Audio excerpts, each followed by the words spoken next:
This video is on expertise, and we've already established that you need to grow your expertise through growing your knowledge and constantly learning, right? But this is more about positioning, okay? And the thing that you need to embody here, like really get down to your core when you're coaching, is that you are an authority, okay? Not a tyrant. You're an authority on the subject that you are teaching. Okay? We want to do that through our knowledge and through the safety that we're going to build and the encouragement and the challenge and the accountability and all that we're going to build with these people. But you need to get clear with you that you are an authority of the subject that you are teaching. Okay? And some of that is that, and we're going to go through a few of these. For instance, you want to avoid use of expert jargon. Okay? To you, it's just common language. Okay? Scapula. You know exactly what it is. A lot of people don't. Okay? So it's no longer a scapula. It's now a shoulder blade. Okay? It's no longer a clavicle. It's now a collarbone. It's no longer your acetabulum. It's your hip. Do you see? Okay? People might not know what these things are, so you want to use the language that they can understand, because it's far more important they understand than it is what you're teaching. I see this all the time, this like ego nonsense that coaches do, and I get why it happens, and it's easy to get caught in this trap, and it's not like I've never done it, but you want to change your verbiage around so that they understand it, because this is what a coach will do. A coach will get a question, and they'll explain it in their way, you know, with all these high-tech terms, and the client will sit there, and the client will go, wow, I had no idea that this was so complicated. And the coach will be like, yes, the body is extremely fascinating, and the body is fascinating. It's so fascinating. I mean, when we get into the exercise stuff here in a little bit, it's crazy how far, like just the little things that can happen with the body. It's amazing. But at the same time, in that scenario, the client didn't learn anything. The client was just impressed. And the client being impressed only stroked the coach's ego. It didn't help the client get to where the client wanted to go, which does not suffice what the coach is here for. Remember, the coach's job is to get you from point A to point B in the fastest, most efficient, and safe way possible, right? Okay? That's our job. Our job is not to pat our ego, okay? I see a lot of coaches do this, okay? Knock it off, okay? It's much more important that the client understands than it is for our ego to be stroked. Okay? No one cares how complicated it is. You want to make this stuff super, super, super simple. The genius is in the simplicity. The value is in the simplicity. Do you see? Okay? The value is not in the complexity. And highly intelligent people do this. This isn't like idiot versus smart people. Highly intelligent people make things more complicated than they need to be. Right? You want to make things simple. Right? I just heard an invention the other day from apparently the dude that invented this is in the town that we're shooting this from. Right? And all it was a trash can divider on the top of the trash can that one side went into one bag and the one side went into another bag. Okay, so one side went into the recycling, the other side went into the trash. That's it. That's not complicated. That's like, oh my God, that's so smart. And it's so simple. Or like putting wheels on a, what do you call those things? On a cooler. You know, those big heavy coolers, you used to have to, like now they got wheels, you just wheel them all over the place, just cart them around. Like, how smart is that? It's just like, why did it take us so long to put wheels on a cooler?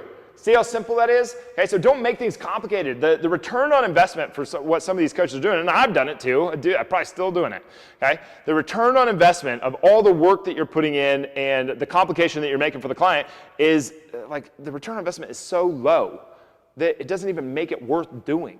You see? You got to make sure that your return on investment is high so the client is getting something out of it and that you're getting something out of it by way of helping that client. Okay? Don't make this about you. It is about them. You have to get clear with you and how you're communicating with your clients. Okay? And the thing is that we're teaching and educating the clients. Okay? We're teaching and educating them. Okay? Only 4% of the United States gets enough activity to benefit from that activity without getting injured. Okay? Remember, 8% of the United States, only 8% of the United States gets enough activity to benefit from that activity. Okay?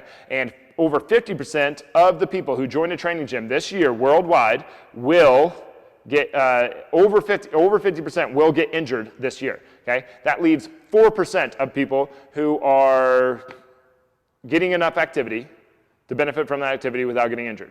Okay? That means 96% of the United States is operating with the wrong information. Okay? The information that they've been operating with has gotten them to the point that they are. right?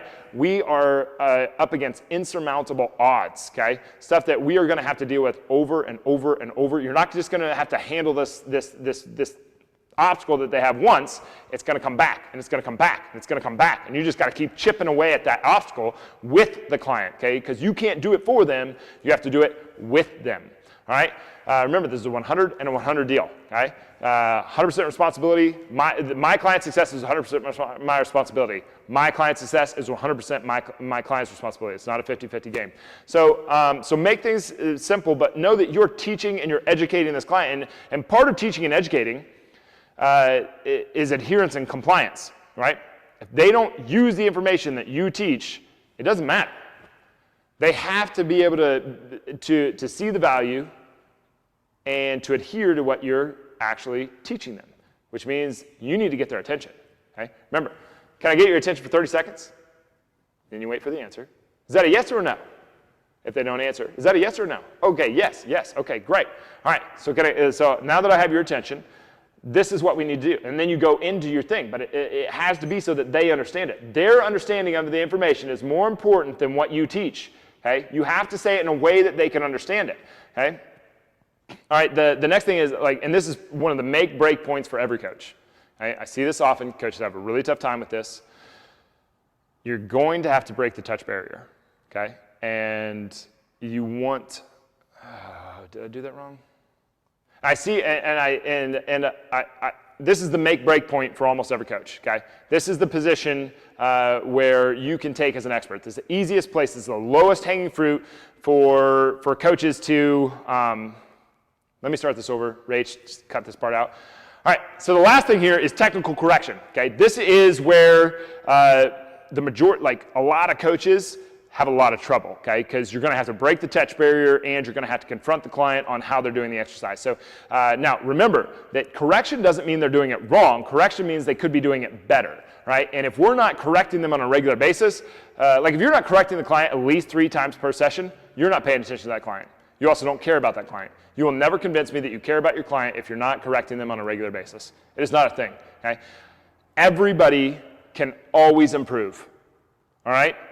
You want to be correcting the client, helping the client, being assistance to the client. This means you're going to have to break the touch barrier, okay? Get over it. You know what strangers do? They don't touch. You know what friends do? They end up, hitting each other in the stomach, putting their arms around each other, hugging, shaking hands, whatever. Friends do some level of physical touch, okay? Break out of this idea that you can't physically touch the client. Put your hands on them. In a non-creepy way, put your hands on them, okay? don't go creep status. But you want to correct, and you want to correct often, okay? If you're not doing it 3 times per session, you are not doing it enough, okay?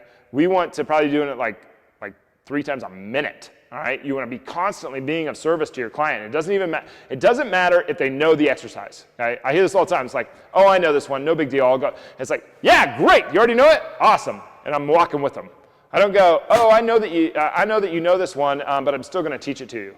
It's like, no, I don't do that. It's like, okay, great, and then I go and I help them with the exercise. You see, I don't confront them, but I try to help them and be of assistance to that exercise while they're doing it. Technical correction is a must within your job. It establishes you as an expert, and it lets you get into other things that we're going to talk about later. But first of all, you have to establish with you are an authority of the subject that you are teaching.